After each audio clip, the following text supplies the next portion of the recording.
Hello everyone, it's Shane Kanto, your Wasteland reviewer, and I'm here to review Midnight in the Switchgrass.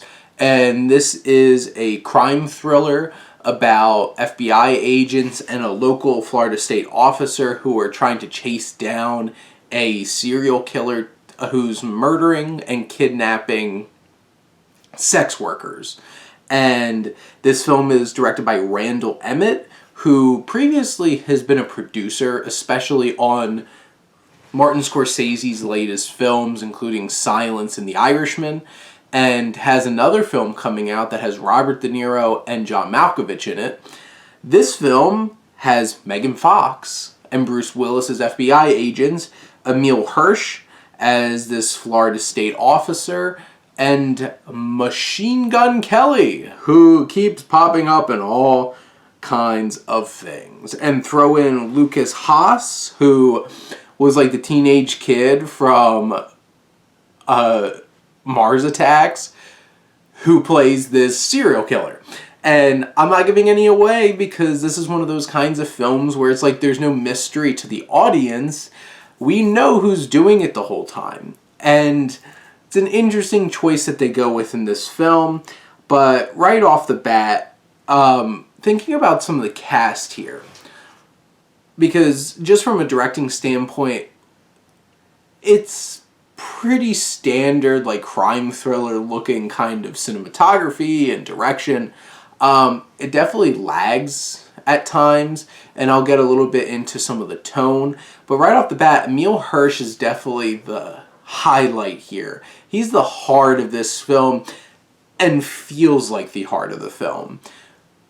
Because the other main lead is Megan Fox, and get to Megan Fox in a minute.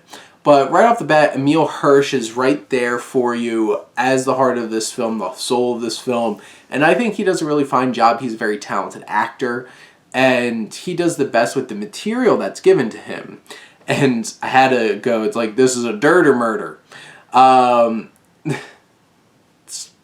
girlfriend is obsessed with that ever since they make that joke on SNL about Mayor of Easttown.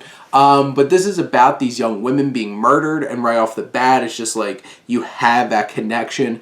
And this film, in a very interesting way, uses Brothers in Arms by Dire Straits, which I'm a huge Dire Straits fan. I'm just like, okay. It has that somber, melancholic feel to it. It really sets a tone for the scenes that they use it in.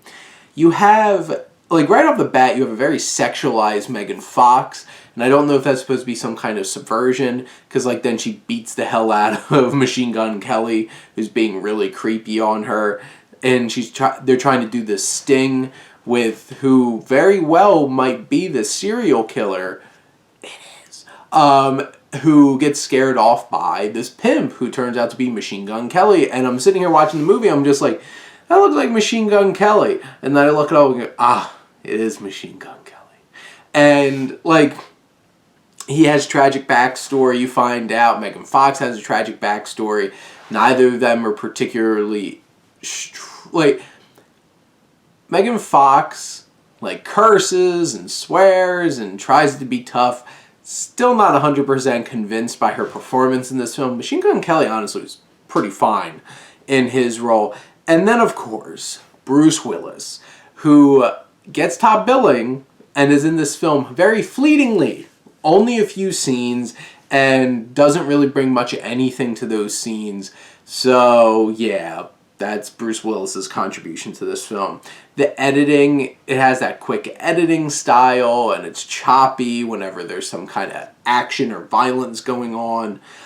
There's a point where Emile Hirsch gets in a conversation with his wife, played by Jackie Cruz from Orange is the New Black, and it gets super melodramatic, really faith-based kind of conversation.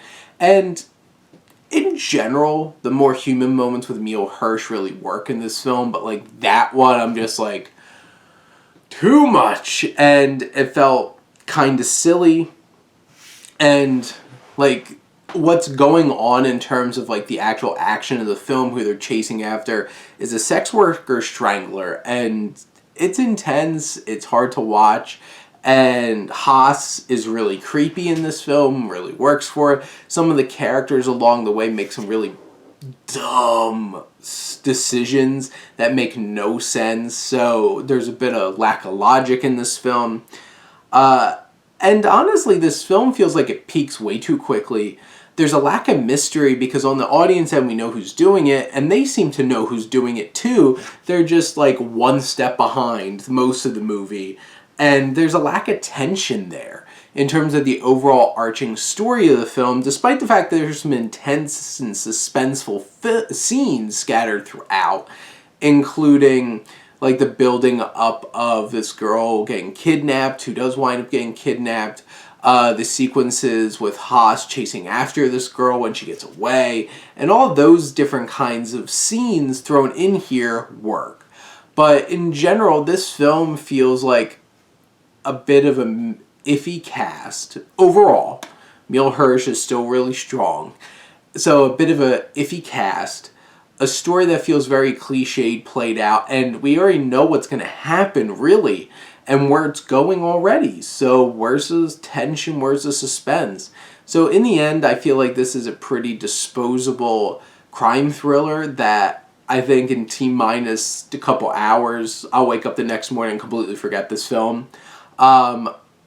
There's potential here, and it just kind of felt like I've seen this, been there, done that kind of crime thriller that isn't going to hook you on trying to seek out this film. But those are my thoughts on Midnight in the Switchgrass. Let me know what you think, and let's talk some movies. But thank you as always for tuning in and supporting your Wasteland reviewer.